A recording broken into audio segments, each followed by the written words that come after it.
লিবিয়ায় পূর্বাঞ্চলে ভূমধ্যসাগরের উপকূলবর্তী ব্রেগা তীরে বেশ কিছু অভিবাসীর মরদেহ উদ্ধার করা হয়েছে। পরে ব্রেগা থেকে 40 কিলোমিটার দূরে আসদাদিয়ায় 20টি মরদেহ সমাহিত করা হয়েছে।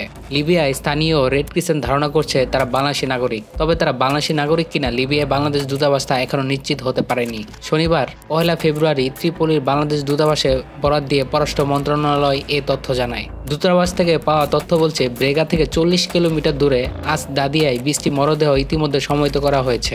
মরদেহগুলো পচে যাওয়ার মতো অবস্থা হয়েছে, তবে কোনো সূত্র মরদেহগুলোর জাতীয়তা নিশ্চিত করতে পারেনি। তবে স্থানীয় রেড ক্রিসেন্ট ধরে নিয়েছে তারা সবাই বাংলাদেশি নাগরিক, কিন্তু মরদেহের কাছ থেকে কোনো নথি পাওয়া যায়নি।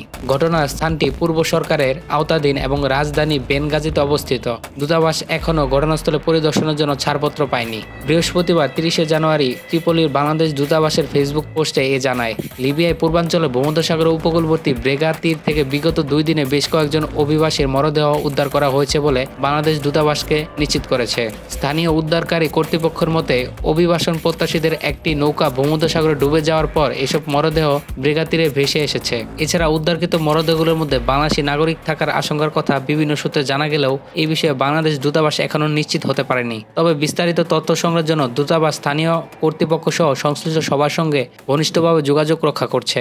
উল্লেখ্য, নৌকাডুবির ঘটনায় মরদেহের বিষয়ে বিস্তারিত তথ্য সংগ্রহ এবং প্রয়োজনীয় ব্যবস্থা গ্রহণের জন্য বাংলাদেশ দূতাবাস ইতিমধ্যে একটি টিম ঘটনাস্থলে পাঠানোর ব্যবস্থা গ্রহণ করেছে।